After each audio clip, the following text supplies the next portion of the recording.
Hi, I'm Nikki from Change Frame. I'm just sharing some specific examples and case studies where Change Frame adds value for people. So there's the story of Mary, and Mary had been off work having her second baby. Now, second baby had arrived not long after first, so whilst there'd been a short period in between babies, where Mary had briefly returned to the workforce, she was now at a point where family was complete and the kids were approaching school age, and she was really wanting to contemplate going back to the workforce. So there'd been in total, I think it was around about 6 years or so, where effectively Mary had largely been the primary caregiver at home, which she loved and was really important to her. But things were now at a point for Mary and where she was wanting to look at next steps. In the conversations she'd had with her husband, they'd never really seen Mary as a full-time stay-at-home caregiver the whole time for the kids. That once they were approaching school age, she'd then look to re-enter the workforce. Now, prior to having kids, Mary had worked in the travel industry, which she loved. But that was in the retail travel space. And one of the things that was really worrying Mary was the hours that she felt that would be required to work in that space. So in going through the change frame process, that was one of the things that we identified in the first instance as the real why. Is Mary's real why was around wanting to return to the workforce to continue to build her skills and capability and therein her confidence, whilst also being in a position to maintain a sense of balance while she still had young children. So this was how Mary's articulated her real why. So again, the usual process with reflecting forwards with change frame is, what does that look like? What are the things that are going to start happening? What are the things that are going to stop happening for you?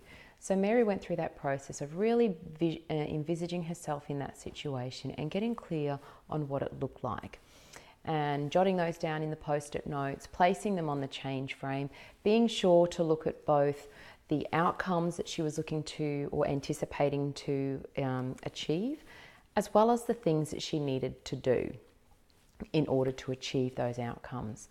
We took that through the reality check, identified a couple where she was perhaps being a little bit optimistic in what might happen, so we were able to break those down into, I guess, aspects of the change that were less airy-fairy and, hope on a wing and a prayer, and more concrete in terms of, well, what can you do to bring that about and to make it happen? So obviously for Mary, the key things that she was really looking at was the flexibility around being present for her family. So by identifying those things and moving through to the action plan stage with Mary, we identified a couple of areas where she'd really thought that she had the travel background, but perhaps wanted to move away from that public-facing type role and more into that support, back office, bookkeeping, administration. So in doing that, one of the things we identified for Mary was to actually go and upskill herself, particularly in that business administration area. She was able to, with an old friend, do 1 day a week in terms of maintaining her skills while she did a little bit of study. And then when she launched into her job search wholeheartedly with gusto, she had real clarity of the roles she wanted to apply for. She'd worked really hard on how she was going to articulate her skills and her background and the things that she'd done to get her in a position where she really was the best candidate for that job. So what had been for Mary a very daunting step, filled with a sense of mother guilt at times. So am I abandoning my children? So we were able to work through some of those beliefs and really identifying that for Mary, what was important for her and what would make her a better mother for her children was to work on herself as much as being there for her family. So all of these things came through in the change frame process. And the key thing then being to get to that action plan stage. So for me, the action plan is your own personal directions. Think of it as your Google Maps directions to get you to the destination that you want to get to. And it's very personal. What will work for you to get there may not be the same thing that will work for someone else.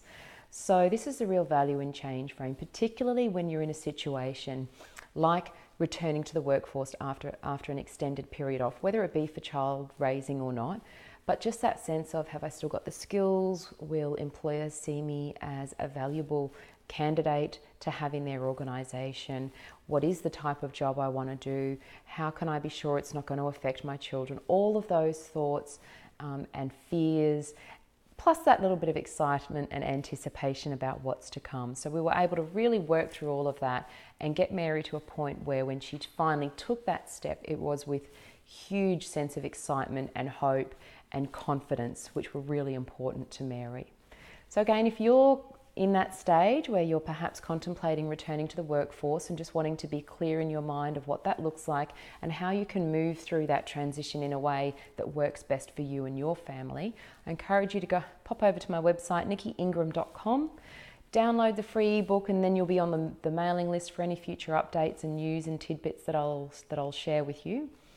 And if you really want to actually roll up your sleeves and work through the change frame process, you'll also find on my website a link to information about workshops. So currently running out of Brisbane, certainly encourage you to pop along, have a look, and you'll be amazed what it might do for you. Okay, thank you for your time. Have a great day.